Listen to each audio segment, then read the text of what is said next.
The functions that we value most, we reward the least. And that is the quote of the day.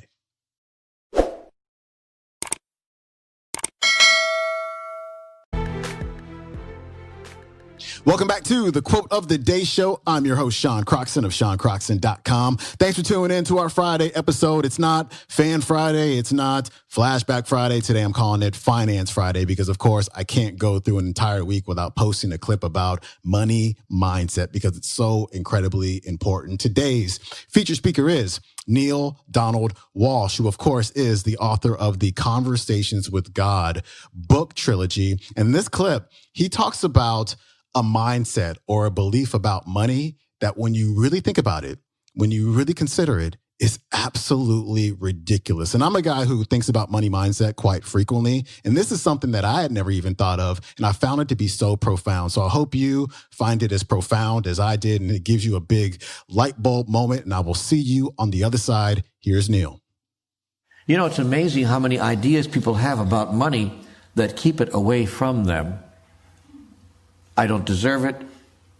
I didn't do enough for it.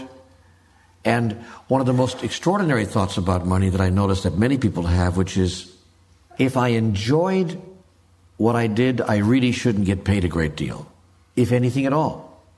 In fact, the better I feel about what I did, the less money I should receive for what I did. That's a thought held by many people. If we aren't careful, we'll find ourselves in a frame of mind that says the more difficult or upsetting or burdensome or unlikable the task is, the more I should get paid. In fact, that is the value system that is set up by our society to some degree. And if you're not careful, you will adopt that value system in your own life. That is, if it was likable, easy, quick, I shouldn't make a lot of money and I don't deserve to be paid a lot for that. Or maybe even anything at all.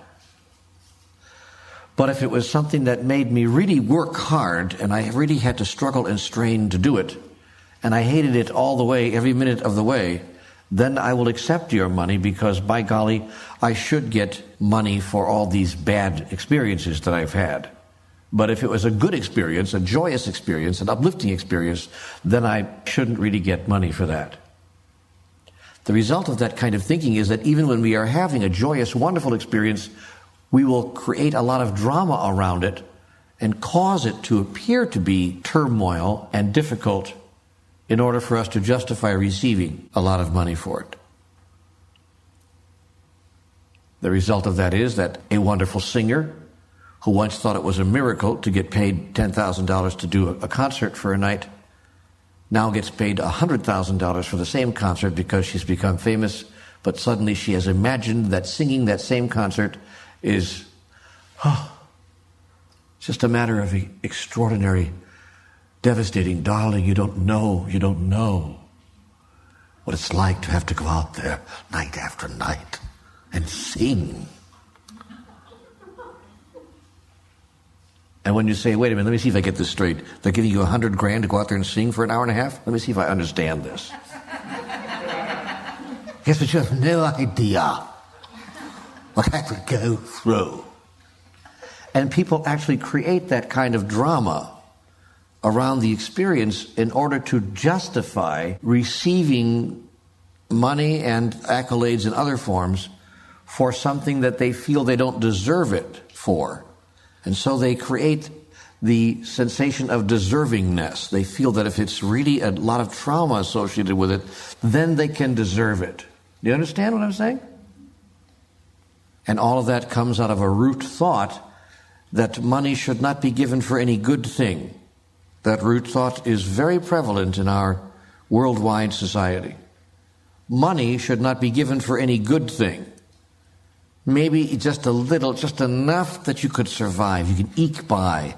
So we'll pay eke by wages to our ministers, our rabbis, our nurses, our teachers, the people who are doing the really good stuff.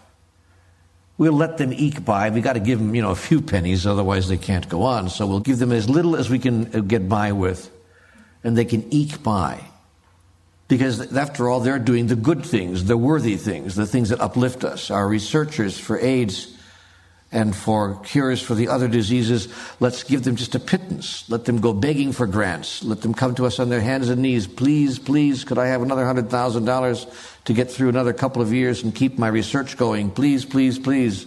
While we'll pay first baseman for the New York Yankees $2.5 million an hour. See? And so the functions that we value most, we reward the least. And that's how we have it set up. Tell me if my observation is in the main wrong. I noticed this. The functions that we find most valuable, we honor the least. Indeed, it's worse than that. If a person is performing one of those functions and either demands or simply receives by happenstance large amounts of money, like a minister, he almost has to hide it or scramble to justify receiving it. I was asked on Good Morning America how I felt proclaiming myself to be a man of God and receiving many, many, many dollars, a large income from this work. I said I felt perfectly fine. And the reporter said, but don't you see a contradiction there? I said, well, I suppose that if I made pornographic movies, it would make it better. Or did something else equally absurd. And then I could walk down the street with my diamond rings and drive my Mercedes-Benz, and everyone would say, well, you know, he worked for it. But if you're doing the work of God, you should be satisfied with that and live on a pittance. What is that about?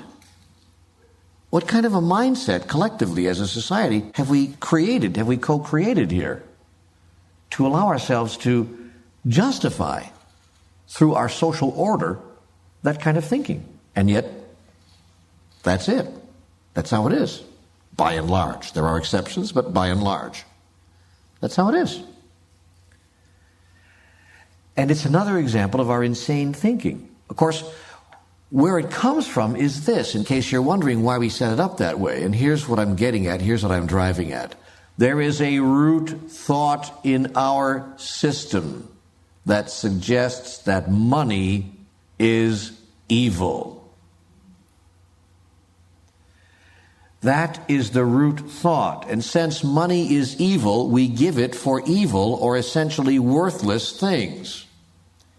If money were good, we would give it in abundant amounts for the good things.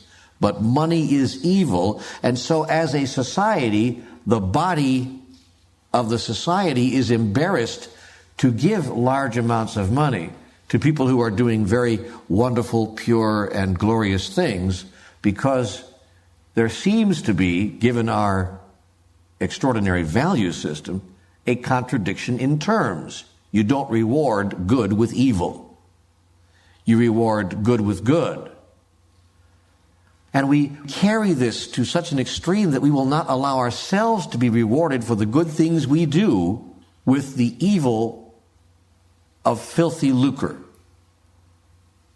On the other hand, if what you've asked me to do feels very evil to me, or at the very least unpleasant and difficult, I will be very glad to take that horrible stuff called money. Indeed, I will demand it from you. What? What? You want me to do what? Oh, all right. You'll give me a lot of money for that. You see? So what we have to do is change our collective idea about what it is we have decided to reward. And that begins individually. And then to change our collective concept about money itself.